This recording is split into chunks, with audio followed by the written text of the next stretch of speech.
Chile, fértil provincia y señalada en la región antártica famosa, de remotas naciones respetada por fuerte, principal y poderosa. La gente que produce es tan granada, tan soberbia, gallarda y belicosa, que no ha sido por rey jamás regida, ni a extranjero dominio sometida. El espíritu del chileno se forjó en la lucha contra la hostilidad de los naturales, terremotos épicos y guerras exteriores, pero al fin las armas tomaron un receso para desarrollarse en paz durante el siglo XX hasta la década de los 60.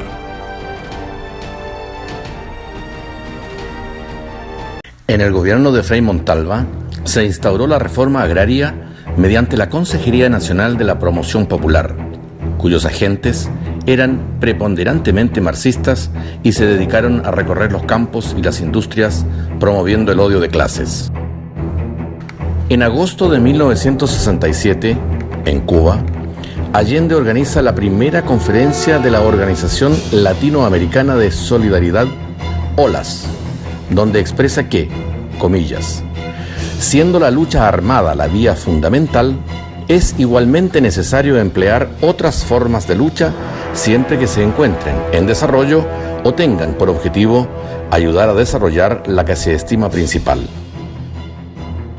El Partido Socialista de Chile, en su Congreso de Chillán, noviembre de 1967, entre sus acuerdos expresó, comillas, el Partido Socialista, como organización marxista-leninista, plantea la toma del poder como objetivo estratégico a cumplir por esta generación para instaurar un Estado revolucionario.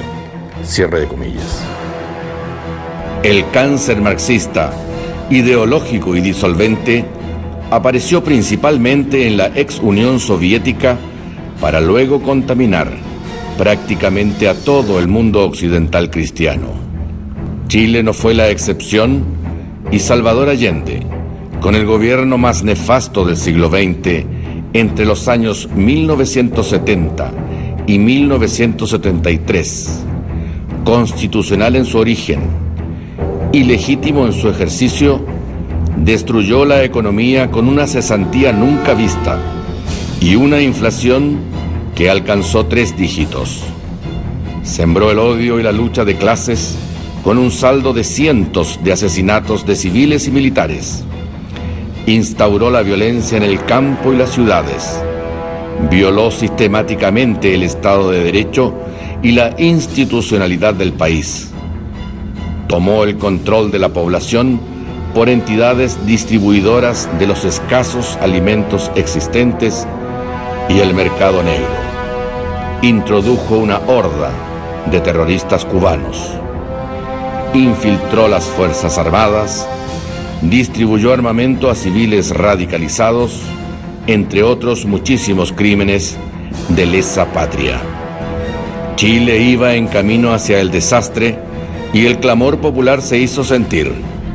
Gremios, instituciones, prensa escrita y hablada, el poder político y judicial, prominentes políticos de la época y connotados congresistas clamaron por la intervención de las Fuerzas Armadas para evitar una guerra civil y la consecuente instauración por la fuerza de un gobierno totalitario marxista, tal como lo habían expresado en el Congreso del Partido Socialista llevado a cabo en Chillán del año 1967, cuando proclamaron la vía armada para alcanzar el poder. El 23 de agosto de 1973, la Cámara de Diputados expresa, comillas, el gobierno de Allende tiene el propósito de someter a todas las personas al más estricto control económico y político por parte del Estado y lograr de ese modo la instauración de un sistema totalitario. Para lograr ese fin, el gobierno allendista instauró un sistema permanente de atropello sistemático a las atribuciones de los demás poderes del Estado, violando las garantías de la Constitución, permitiendo y amparando la creación de poderes paralelos ilegítimos que constituyen un gravísimo peligro para la nación, con todo lo cual ha destruido elementos esenciales de la institucionalidad y del Estado de Derecho. Cierre de comillas. La Cámara de Diputados acuerda, comillas, primero, representar, abre paréntesis, nombra los poderes del Estado, Fuerzas Armadas y Carabineros, cierre paréntesis, el grave quebrantamiento del orden constitucional y legal de la República. Segundo, poner inmediato término a todas las situaciones de hecho referidas que infringen la Constitución y las leyes, con el fin de encauzar la acción gubernativa por las vías del derecho y asegurar el orden constitucional de nuestra patria y las bases esenciales de convivencia democrática entre los chilenos. Cierre de comillas. Las Fuerzas Armadas se vieron así impelidas por el Parlamento y por gran parte de la ciudadanía a actuar el 11 de septiembre de 1973, evitando una cruenta guerra civil. El 11 de septiembre marca un hito histórico y es por eso que es digno de conmemorarse como la fecha fundacional del Chile del siglo XXI, llamada también como nuestra segunda independencia. En 1973 se inició la titánica tarea de transformar a nuestra patria en un país moderno y pujante, que permitió salir de la pobreza a miles de compatriotas, mejorando nuestra calidad de vida y llevando los estándares de salud a nivel de los países más desarrollados del globo. La tarea no fue fácil ni exenta de sacrificios.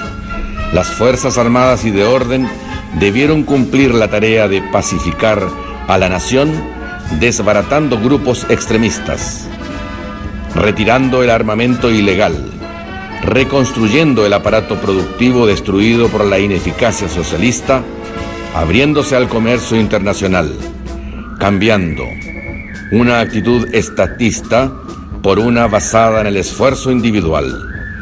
Todo ello en medio de una brutal campaña internacional montada por el comunismo para aislar a nuestro país.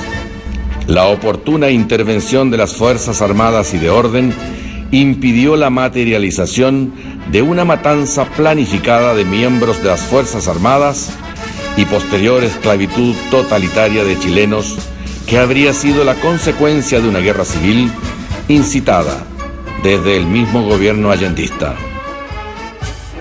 Frei Montalva, en su entrevista al diario ABC de España de octubre de 1973, declaraba, comillas, el marxismo, con conocimiento y aprobación de Salvador Allende, había introducido en Chile innumerables arsenales que se guardaban en viviendas, oficinas, fábricas, almacenes. El mundo no sabe que el marxismo chileno disponía de un armamento superior en número y calidad al del ejército. La guerra civil estaba perfectamente preparada por los marxistas, y esto es lo que el mundo desconoce o no quiere conocer. La intervención de las Fuerzas Armadas y de Orden obedeció al insoslayable deber de proteger a los chilenos y permitirles vivir en paz, desarrollando cada uno su proyecto de vida. Esa realidad explica el masivo apoyo que tuvo el gobierno militar y el reconocimiento, no siempre expresado con la valentía requerida, que reconocen amplios sectores de la ciudadanía que vivieron los 1000 días de la nefasta Unidad Popular. El 11 de septiembre de 1973 se funda el Chile del siglo XXI. La magna tarea iniciada por civiles y militares, que se prolongó por 17 años, entregó un país con un claro desarrollo y una pujanza reconocida a nivel internacional. Fuimos ejemplo sudamericano y mundial, y a pesar de los malos gobiernos que hemos tenido en las últimas décadas, lo seguimos siendo en muchos aspectos. Esos logros deben mantenerse en la memoria histórica para que las nuevas generaciones sepan que es posible hacer de Chile una gran nación. Es labor de cada uno de nosotros.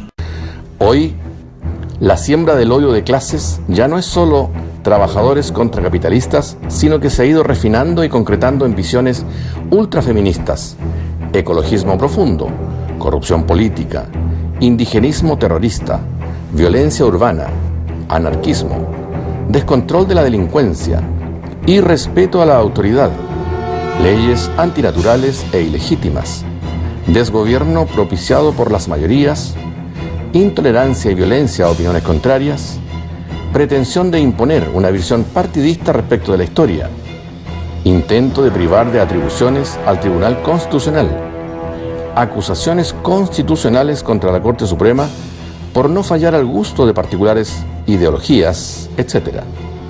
Todo lo anterior supera, indoloramente, lo ocurrido durante la Unidad Popular. Nuestra historia nacional nos revela que aproximadamente cada 40 años hay una ruptura o crisis institucional. Llevamos 28, desde que los civiles tomaron el control del país. ¿Seremos capaces los chilenos de mantener el orden en justicia y su producto que es la paz?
Sonando en la voz.